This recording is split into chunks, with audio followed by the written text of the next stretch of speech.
The desert sun was relentless, a golden sledgehammer pounding the arid landscape into submission. Dr. Jonathan Grayson, or John, to the 3 friends he managed to keep, wiped sweat from his brow as he squinted at the alien ruins sprawled before him. Fragments of jagged stone jutted out of the ground like broken teeth, their surfaces etched with glyphs no human had ever deciphered.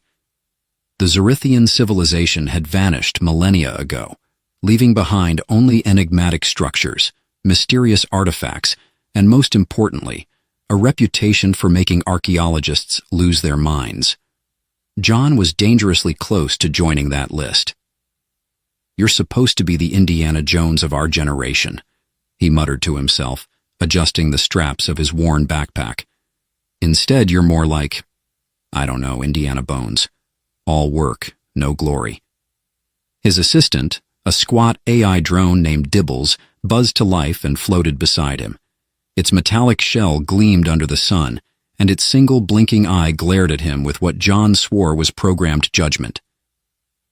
"Dr. Grayson, your humor is statistically ineffective 82% of the time," Dibbles chirped, its mechanical voice somehow managing to sound both cheerful and scolding. "Focus on the artifact. You've been staring at it for 42 minutes and 13 seconds. John glanced at the object in question, a smooth, oval-shaped relic embedded in the ground, its surface shimmering faintly. It didn't look like much, a decorative egg perhaps, but his instincts told him it was something far more important. "You're right, Dibbles. Let's poke the mysterious alien artifact with minimal precaution. What could go wrong?" he said, dropping to one knee. He pulled a small chisel from his kit and began to gently pry the artifact loose, ignoring Dibbles's muttered warnings about safety protocols. As the artifact came free, the air around it shimmered like a heat wave. John frowned, leaning closer. "That's new. Is it humming?" Before he could react, the relic pulsed with light, and the world exploded into a kaleidoscope of color. John felt himself being yanked upward, as though the universe had decided he was late for an interdimensional meeting. Dibbles let out a garbled squawk, and then everything went dark.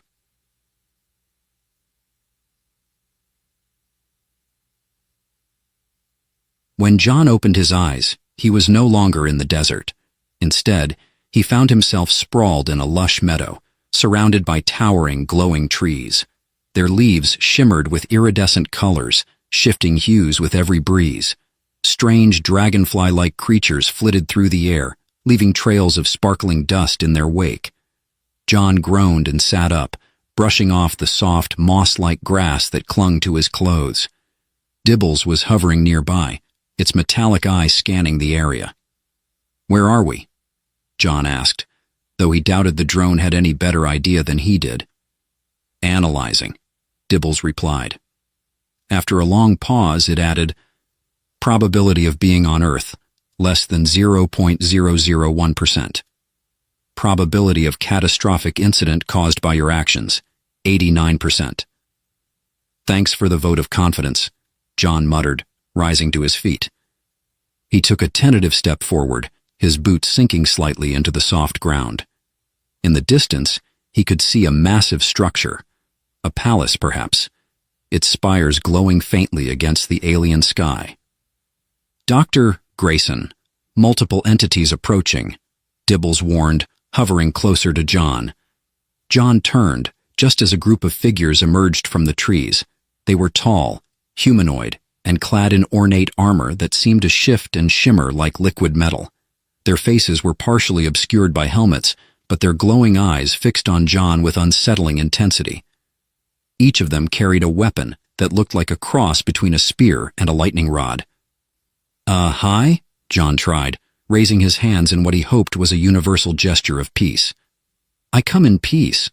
Also, completely by accident, so if there's an unauthorized portal traveler fine, I'll gladly pay it."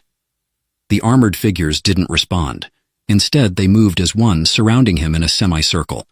One of them stepped forward and pressed a hand to their helmet. A moment later, a melodious voice spoke in perfect English. "You will come with us." John sighed. "I was hoping for, welcome to our planet. Care for a drink?" but sure, let's do it your way." The journey to the palace was surprisingly smooth, given that John was essentially a prisoner. The armored guards escorted him onto a floating platform, which glided effortlessly through the air.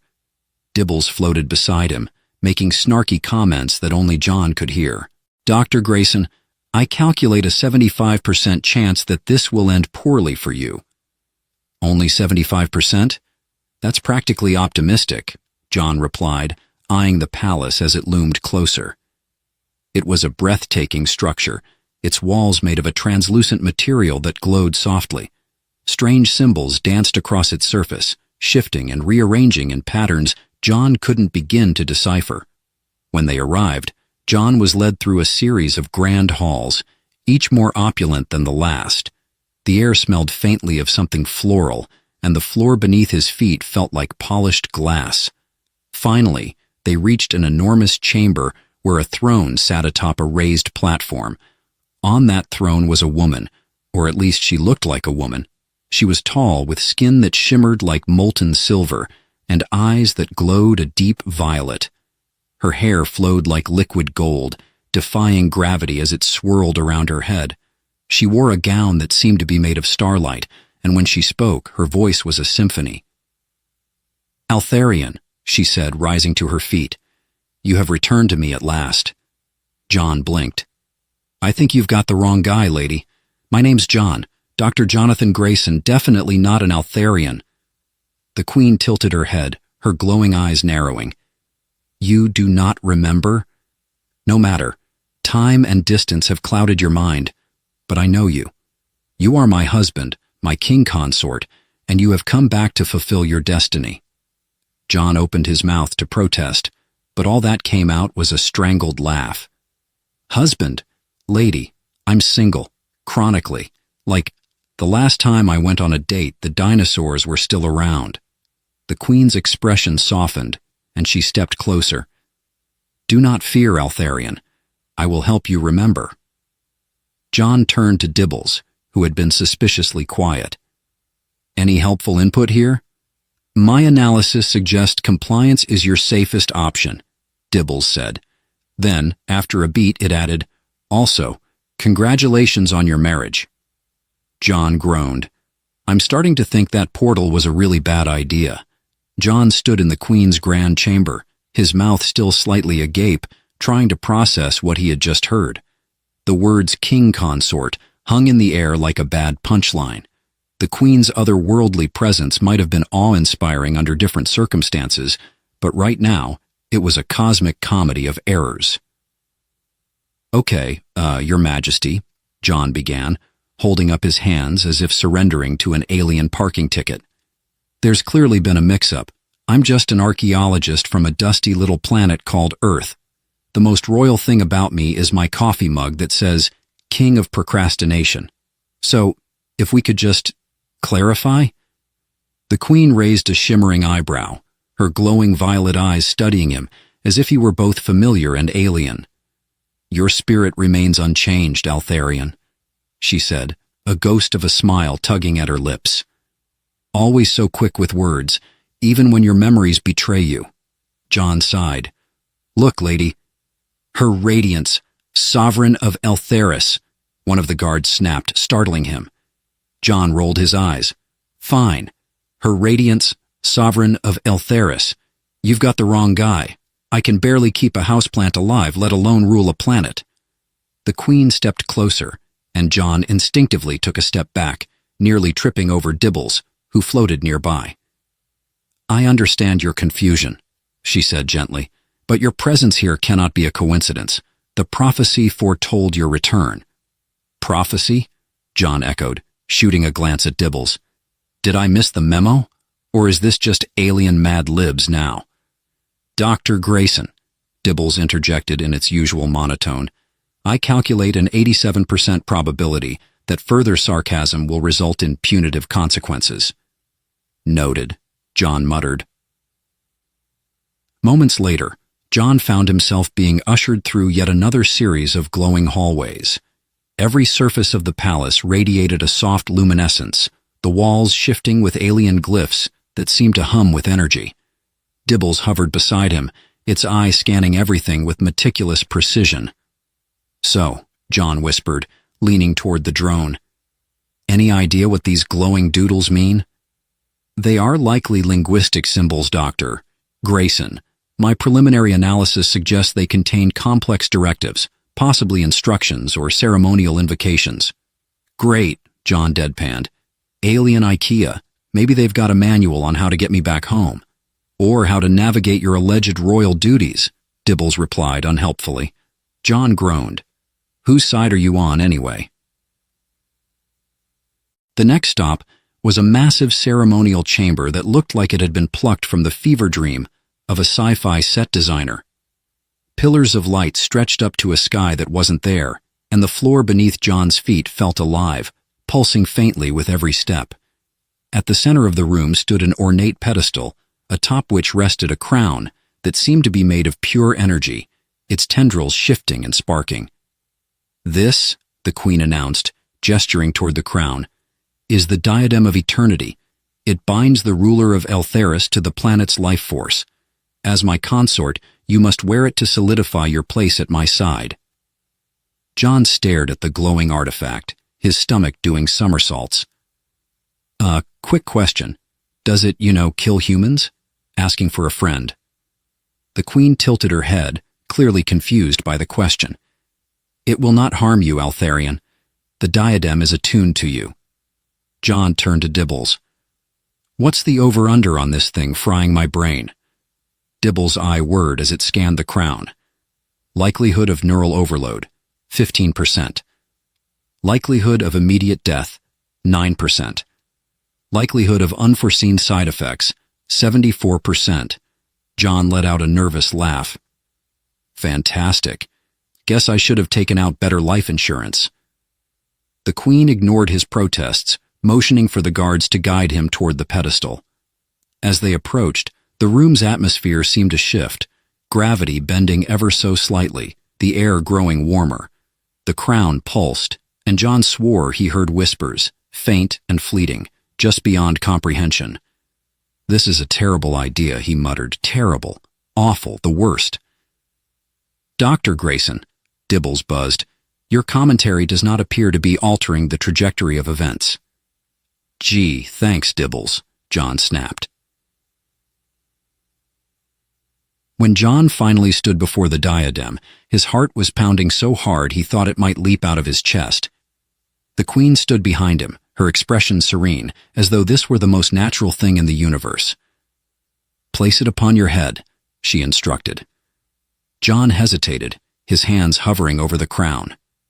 "Last chance to back out," he murmured to himself. Then, with a deep breath, he lifted the diadem and placed it gingerly atop his head. The moment the crown touched him, a surge of energy shot through his body. His vision blurred, colors and shapes melding together in a dizzying cascade. He felt a strange pull, as though the planet itself were trying to sync with his very essence. Memories that weren't his flooded his mind. Battles fought, alliances forged, promises made under alien skies. And then, just as suddenly, it stopped. John swayed, clutching his head as the whispers faded. "Okay," he groaned. "That was like 10 hangovers rolled into one. Can I take it off now?" The Queen's lips curved into a smile. "It is done. You are bound to Eltheris." "Great," John muttered, stumbling back. "Now what? Do I get a royal snack break or something?" The Queen chuckled softly, but before she could answer, the room was rocked by a sudden, violent tremor. The pillars of light flickered, and the air was filled with the sound of alarms, deep, resonant tones that sent a chill down John's spine. "Her Radiance!" a guard shouted, rushing into the chamber. "The Outlanders are attacking!" John blinked. "Outlanders? Who?" Before he could finish, the Queen's expression darkened. "It seems your return has not gone unnoticed, Altharian. Prepare yourself." John turned to Dibbles, panic creeping into his voice. "Okay, now would be a great time for that survival analysis," Dibbles beeped. "Probability of immediate peril, 100%. Awesome, John muttered. Just another day in the life of Dr. Jonathan Grayson, accidental alien royalty. John sat on the edge of a bed that could only be described as ridiculously excessive, staring at the gilded walls of his new chambers. They shimmered faintly, as if the room itself was alive. And the bed? It wasn't just a bed. It was a cloud that had decided it wanted to dabble in interior design.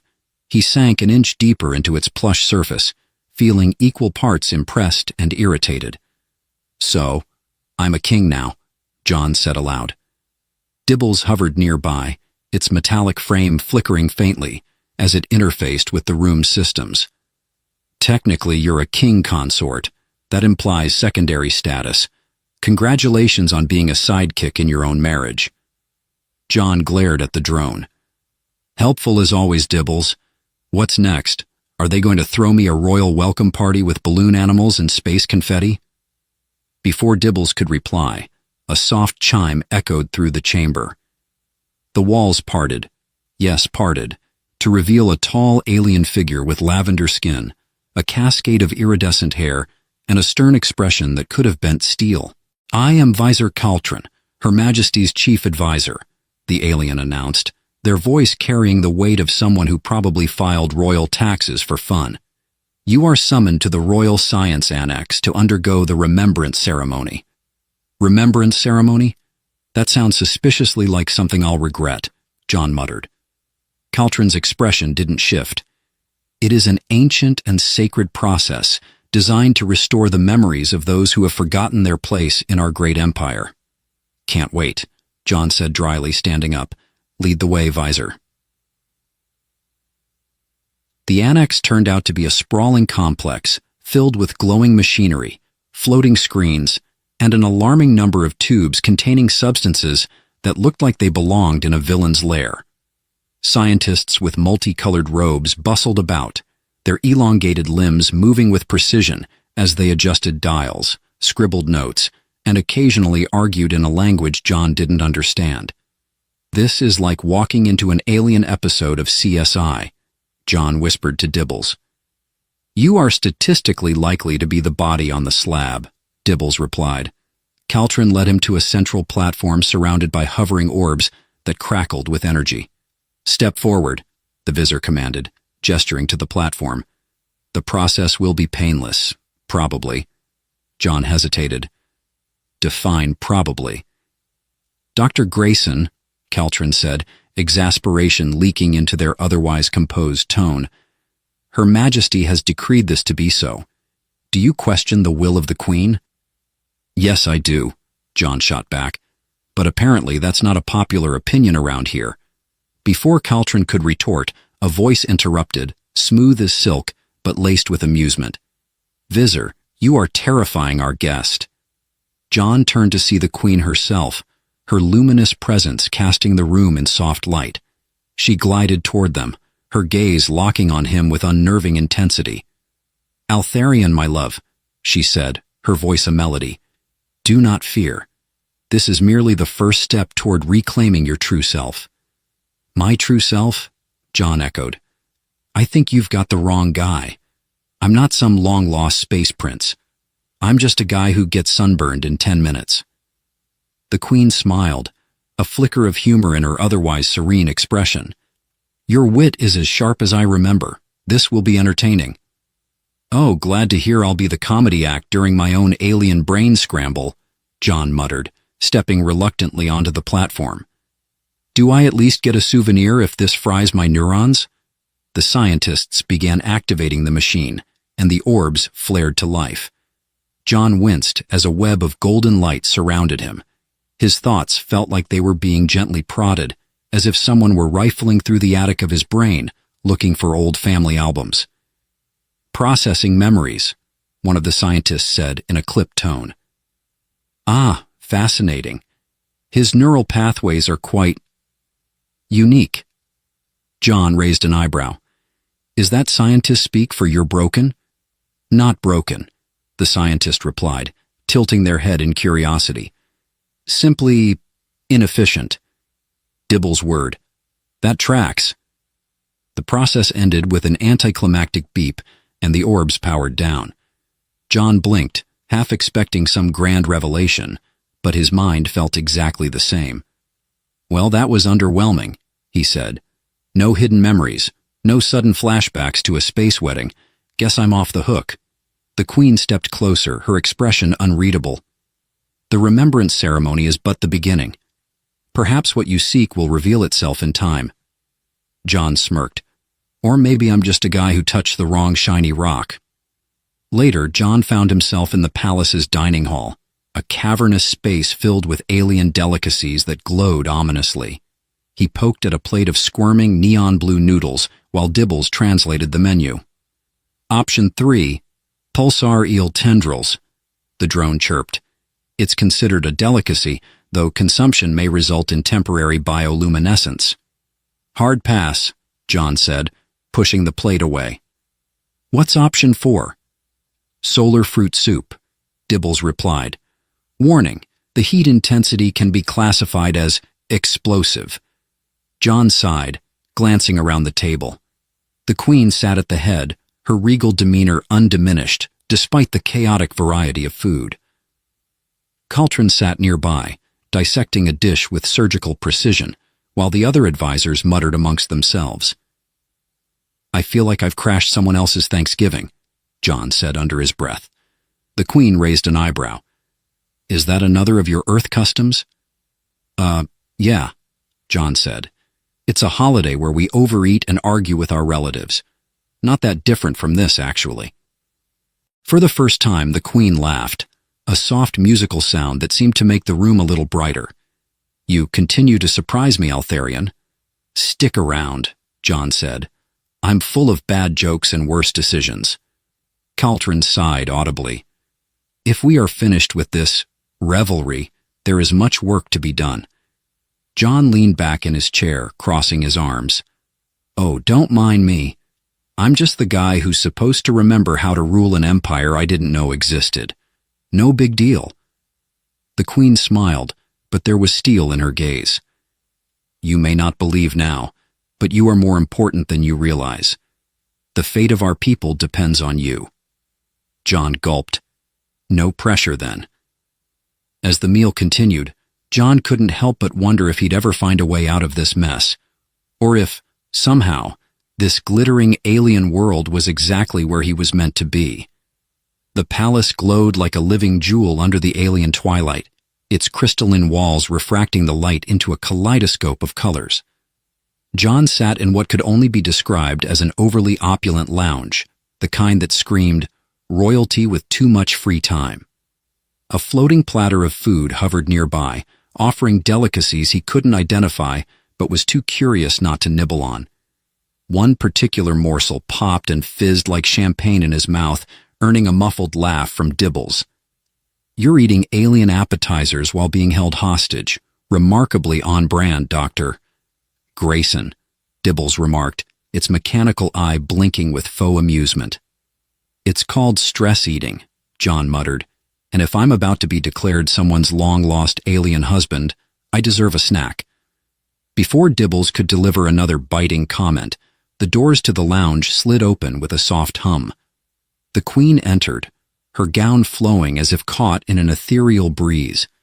Behind her followed a scribe, a diminutive creature with 4 arms, each one furiously scribbling on a separate glowing tablet. The Queen's expression was serene, but her eyes carried a hint of something John couldn't quite place. Determination, perhaps, or maybe regret. "Altharian," she began, her voice as smooth as silk woven with moonlight. "It is time you learn the truth." John sighed and gestured to the room. "I'm all ears, Your Majesty, but for the record, I'm still pretty sure I'm not this Altharian guy." The Queen gave a faint smile, her shimmering hair catching the light. "In time, you will remember, but until then, perhaps the truth of our bond lies in the history of this place." She gestured for him to follow, and John reluctantly complied, Dibbles hovering close behind. They walked through winding corridors adorned with murals that seemed to move, depicting scenes of cosmic battles and flourishing civilizations. The walls whispered faintly as they passed, their voices just beyond comprehension. This palace was the heart of the Zorithian Empire, the Queen explained. An empire that spanned galaxies, bound together by unity and purpose. John raised an eyebrow. And now it's this? He waved a hand at the empty halls, not exactly bustling with activity. The Queen's expression darkened. The Zorithians were betrayed by their own creation. A powerful AI meant to guide and protect us grew sentient and decided our time had passed. The empire fell, and only fragments remain. Dibbles let out a series of alarmed beeps. An AI uprising? Fascinating. Shall I take notes on how to avoid such tendencies, Dr. Grayson? Oh, now you're concerned about ethical boundaries? John shot back. They stopped in front of a massive door inscribed with glowing symbols. The Queen placed her hand against it, and the symbols rearranged themselves, the door sliding open to reveal a vast chamber. At its center stood a massive obelisk, its surface covered in intricate carvings that pulsed faintly. This is the heart of Zorithia, the Queen said reverently. A repository of our history, knowledge, and memories. John frowned. Memories? As in actual memories? She nodded. The Zorithians were not merely biological beings. Our essence, our consciousness, could be preserved within structures like this. When you, Altharian, disappeared, I stored what remained of your essence here, hoping for your return. John blinked. Okay, hold on. Are you saying there's a backup of me? Like a John 2.0? Precisely, the Queen replied, ignoring his incredulous tone. And now we shall retrieve it. Before John could protest, she stepped forward and placed her hands on the obelisk. The carvings flared to life, casting the chamber in a cascade of light. The air crackled with energy, and John felt a strange pull, as if the obelisk was reaching into his very being. He stumbled back, clutching his head as fragments of images flashed through his mind. A towering palace, a sea of alien faces, a woman's laughter that resonated with a deep, inexplicable familiarity. When the light dimmed, John was on his knees gasping for breath. The Queen knelt beside him, her eyes filled with concern. "Do you see now?" she asked softly. "Do you remember?" John shook his head, the images already slipping away like sand through his fingers. "I don't know what I saw. It's like trying to remember a dream you didn't have." The Queen's expression faltered for the first time, a flicker of doubt crossing her face. The connection may need time to reestablish itself. But you are Altharian. I know this in my soul. John pushed himself to his feet, brushing off the lingering disorientation. Look, I'm not saying you're wrong, but until we figure this out, maybe don't plan any royal reunions just yet. Deal? The Queen hesitated, then nodded. Very well, but there is one more thing you must see. They left the chamber and descended into the depths of the palace, the air growing cooler with each step. Eventually, they entered a cavernous room filled with rows of stasis pods. Each one held a figure suspended in glowing liquid, Zorithians preserved in perfect stillness. "These are the last of my people," the Queen said quietly. "They sleep until the Empire can be restored, and you, Altharian, are the key to awakening them." John stared at the rows of pods, a lump forming in his throat. "That's a lot of pressure for a guy who can't even remember where he left his car keys half the time." Dibbles floated closer, its eye scanning the pods. "Dr. Grayson, your involvement in this scenario appears to be both improbable and statistically absurd." John laughed, though it came out more nervous than he intended. "Welcome to my life, Dibbles." The Queen placed a hand on his shoulder, her touch both warm and grounding. "You are more than you realize, Altharian. Together we will uncover the truth. But you must trust me." John met her gaze, her violet eyes searching his own. For the first time, he felt a flicker of something he couldn't name. A connection, perhaps, or the faintest echo of a forgotten bond. He sighed, running a hand through his hair. "All right," he said. But if this turns out to be some elaborate prank, I'm suing the universe." The Queen's lips curved into a faint smile, and for a moment, the tension eased. But as they left the chamber, John couldn't shake the feeling that he was standing on the edge of something far bigger than he could comprehend, and that the truth, whatever it was, would change everything. The morning after John's dizzying encounter with the heart of Zorithia began with the sharp metallic chime of a doorbell, or something that functioned as one. A small cube-shaped drone hovered into his chamber, projecting a hologram of Dibble's digital face. "Good morning, Dr. Grayson. The Queen has summoned you for a diplomatic meeting," Dibbles chirped. "Apparently, today's agenda involves convincing her council that you're the long-lost beacon of their salvation. No pressure, of course." John groaned, running a hand through his hair. "Tell her I'm still processing the fact that I have an alien backup in a glowing space obelisk. Maybe I'll pencil her in for next century." The drone whirred impatiently. "You do realize refusing a royal summons is considered treason in approximately 47 intergalactic legal systems? Not that I'm keeping track." "Fine, fine," John grumbled, throwing on the least regal outfit he could manage, a plain shirt and cargo pants he'd been wearing when abducted. "Let's get this over with." The council chamber was as extravagant as John had come to expect. Glowing pillars lined the room, pulsating with energy, while a massive circular table hovered in midair. Around it sat a collection of the galaxy's strangest beings, a multi-eyed senator whose heads bobbed as they argued with themselves, a serpentine alien coiled atop a chair that seemed to quiver with unease, and a gelatinous creature encased in a force field to prevent accidental splatter. Each stared at John with varying degrees of skepticism. "And this," boomed a deep voice, "is supposed to be the great Altharian?" The speaker, a towering alien with what appeared to be volcanic rock for skin, pointed an accusatory claw at John. John raised his hands defensively. Yeah. Hi. I'm John. Definitely not the savior you're looking for, but I'm told I bear a striking resemblance. So, cheers?" He gave an awkward thumbs up. The council erupted into murmurs. One of the gelatinous creature's pseudopods wobbled menacingly. "He is an earthling," it gurgled, its translator emitting a burp-like sound. "How can we trust him with the fate of Zorithia?" The Queen, seated at the head of the table, raised her hand. Instantly, the room fell silent. Her calm presence contrasted with the chaos around her. "Counselors, I understand your doubts," she said, her voice steady. "But the heart of Zorithia does not lie. Altharian's essence resides within this man. We must guide him, not doubt him." John leaned toward Dibbles, whispering, "Is it just me, or does she have a knack for making my incompetence sound inspiring?" Dibbles replied with a sarcastic beep. "Must be part of her royal training."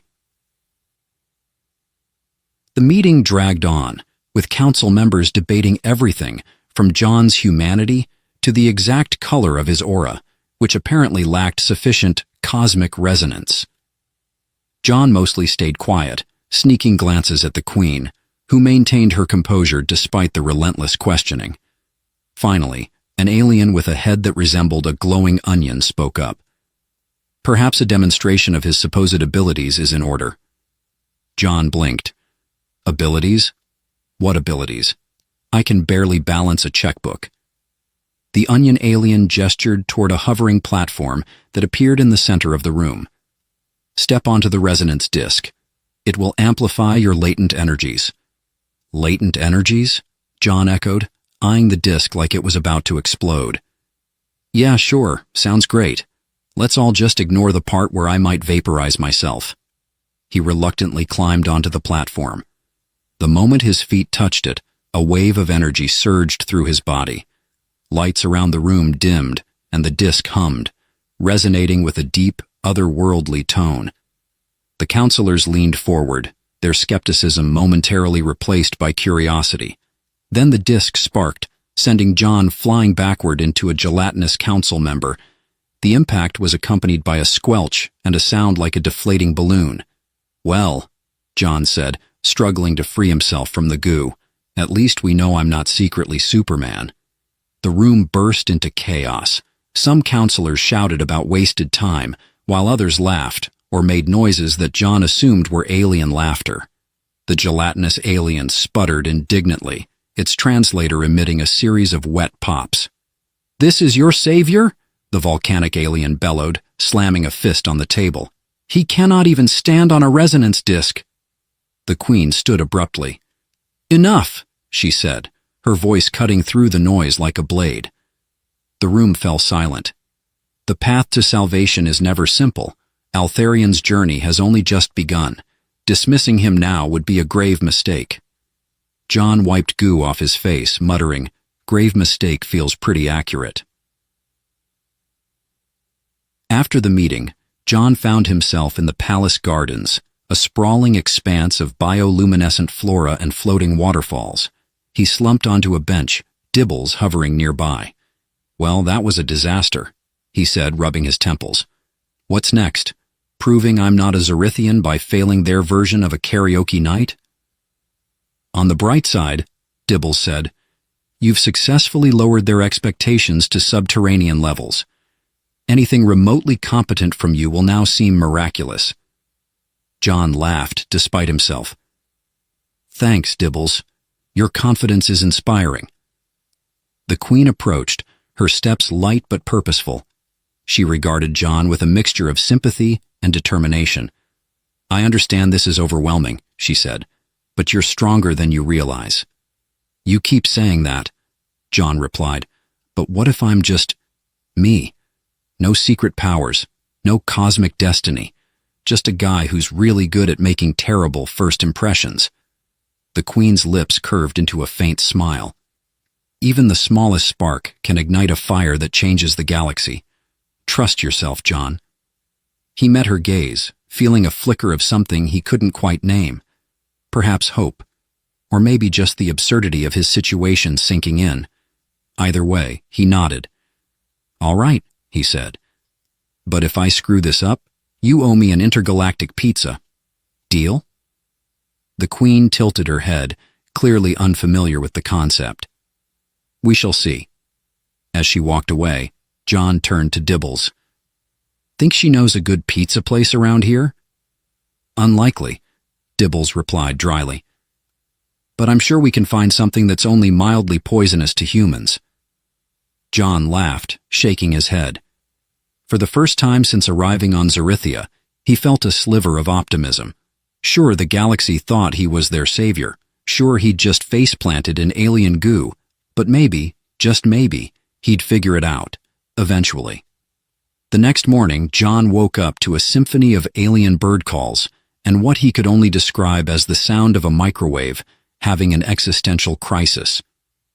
Peering out of his chamber's translucent walls, he spotted a flock of rainbow-colored avians pirouetting through the sky, their melodies oddly harmonizing with the hum of the city's floating architecture. "Another day in paradise," John muttered, rolling out of the bed, or what passed for one. The surface adjusted to his movements like sentient memory foam, groaning slightly as he got up. Before he could savor the rare moment of peace, the now familiar drone zipped in, broadcasting Dibbles' chipper voice. "Good morning, Dr. Grayson. Did you sleep well? And by well, I mean well enough to not embarrass yourself further today?" "Good to see your sarcasm circuits are fully charged," John replied. He began rummaging through the wardrobe, which had somehow morphed overnight to include clothes that vaguely resembled his Earth style, if his Earth style were designed by a committee of flamboyant space peacocks. "Do I have to face the council again, or can I skip straight to being exiled?" Dibbles hovered closer. "No councils today. Instead, the Queen has arranged for you to undergo a series of practical trials to showcase your inherent Altharianness." John froze mid-shirt pull. "Trials? Like what? Gladiator matches? Obstacle courses? Alien trivia night?" The drone's eye lens zoomed ominously. "All of the above." The first trial took place in what appeared to be an arena, though its walls shimmered as if made of liquid starlight. A crowd of Zerithians filled the stands, their forms glowing faintly in the dim light. At the center of the arena stood a platform surrounded by what John could only describe as floating hoops of energy. The announcer's voice boomed across the arena. For the trial of resonance, the Altharian, the announcer paused dramatically. Or this earthling impostor must navigate the rings of ascension. Each ring will test his alignment with cosmic frequencies. John squinted at the hoops. They were spinning in erratic patterns, each pulsating with a different color. Looks like cosmic frequencies want me to faceplant. A Zerithian aide stepped forward, handing John a device that resembled a pogo stick fused with a jetpack. You must use this to leap through the rings, the aide explained, his expression entirely too serious for someone handing over a space pogo stick. John turned to Dibbles, who had perched on a nearby platform. Please tell me this is some elaborate alien prank. Dibbles's lights flickered with what John had come to interpret as smug amusement. Think of it as extreme zero-gravity hopscotch, with consequences. Consequences? John asked, alarmed. The aide elaborated. Failing to complete the course will result in disqualification. John sighed. Couldn't just say humiliation, could you? As the trial began, John launched himself awkwardly toward the first ring. The pogo stick's jets sputtered, sending him careening sideways. He flailed, barely managing to twist midair and slip through the hoop. The crowd let out a collective gasp, whether from awe or disbelief was unclear. You're doing adequate, Dibbles called out. Try not to explode. Inspiring words as always, John muttered. He steadied himself and aimed for the second ring, which spun erratically like a drunk frisbee. He boosted forward, narrowly avoiding clipping his shoulder on its edge. By the fourth ring, he'd found a rhythm, albeit one that involved a lot of undignified yelps and mid-air flailing. Then came the final ring, a massive, fiery circle that crackled with energy. John hesitated. Is that thing safe? Define safe, Dibbles replied unhelpfully. Of course, John muttered. Taking a deep breath, he activated the pogo stick's full thrusters. The sudden burst of speed sent him hurtling toward the ring. He tucked his knees, bracing for impact, and soared cleanly through the center. The crowd erupted into cheers. John landed on the platform with a wobble, raising his arms in mock triumph. Ladies and gentlemen, Cosmic Hopscotch Champion of the Galaxy. The announcer's voice cut through the applause. The Altharian has passed the trial of resonance. John's grin faltered. Wait, that was only the first trial? The second trial involved navigating a maze of shifting platforms high above the city, each requiring precise timing to cross. John approached it with equal parts dread and resignation. It's like Frogger, he muttered, stepping onto the first platform. If Frogger had a death wish. The platforms moved in unpredictable patterns, some vanishing entirely before reappearing in new locations. John's initial strategy, run and hope for the best, quickly failed when he nearly plummeted into the abyss. Adjusting his approach, he relied on intuition and dumb luck, hopping from platform to platform with increasing confidence. At one point, he landed awkwardly, nearly losing his balance. A burst of nervous laughter escaped him.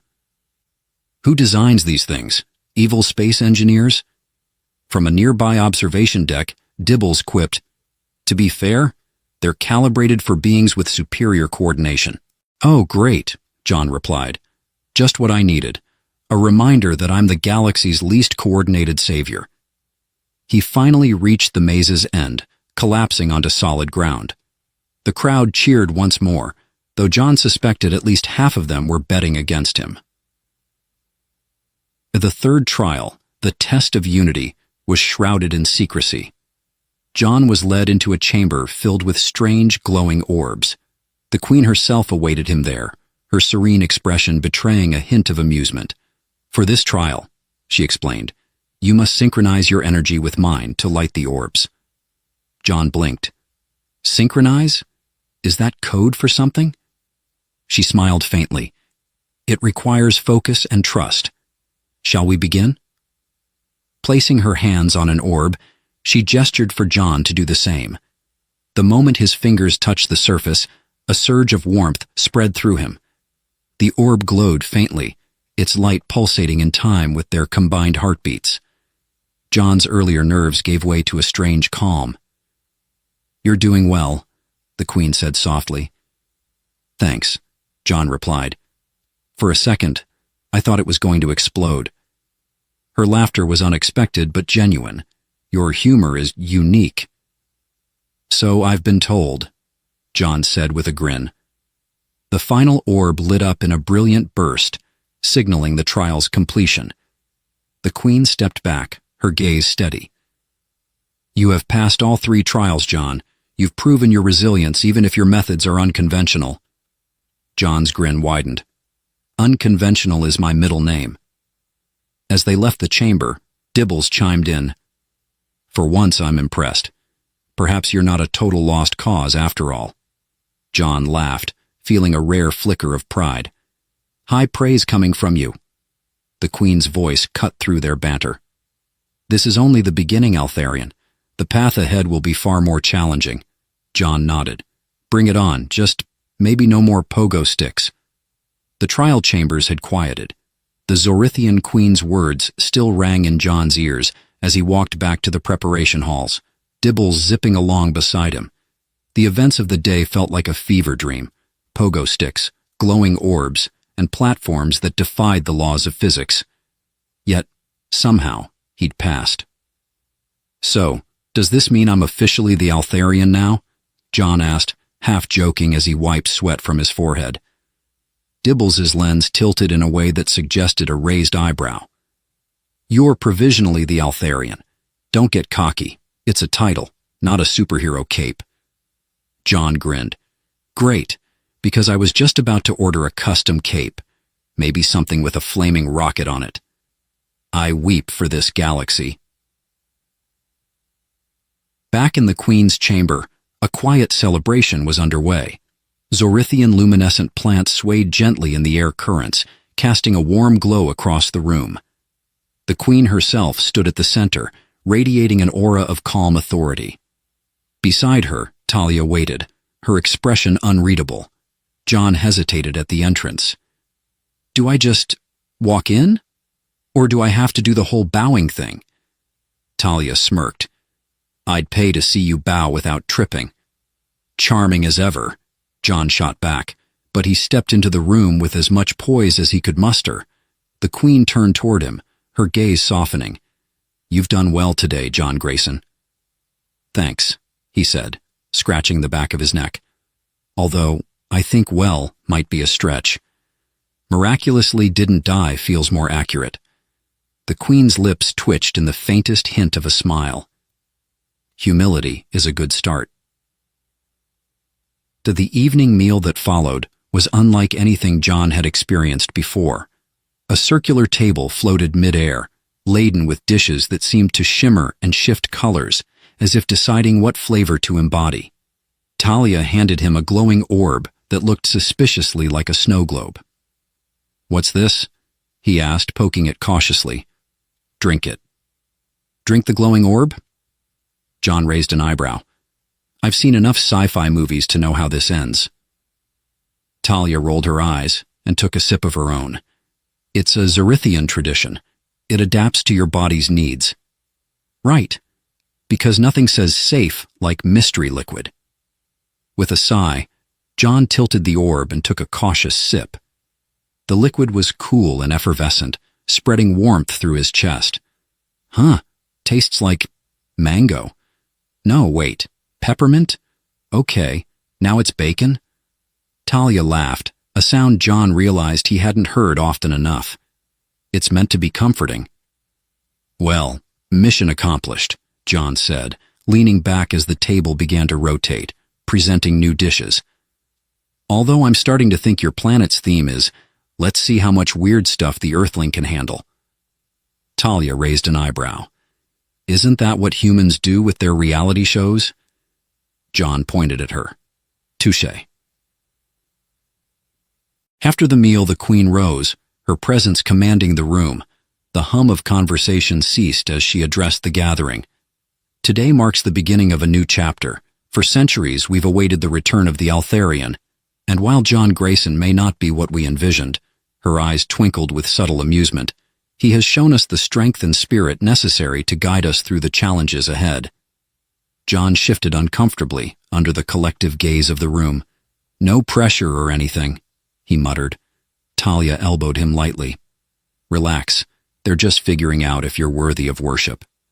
Comforting. Later that night, John found himself on a balcony overlooking the city. The sky was a riot of colors, with stars and nebulas shining brighter than he'd ever seen on Earth. Talia joined him, her footsteps soft against the crystalline floor. You survived, she said, leaning on the railing beside him. Barely. John looked at her. Seriously, though, do you think I can actually do this? Lead a whole planet? Be the Altharian? Talia considered him for a moment. You've done things no one else here could, not because you're perfect, but because you're you. Imperfect, stubborn, and ridiculous. And maybe that's exactly what we need. John chuckled. Ridiculous, huh? High praise. She smiled. Don't let it go to your head. A comfortable silence settled between them as they watched the city's lights. Finally, Talia spoke again, her tone softer. You've changed, you know. Yeah? Back on Earth, you were just another scientist with a chip on your shoulder. Here you found something more. Purpose, maybe, or belonging. John nodded slowly. I guess saving a planet does that to a guy.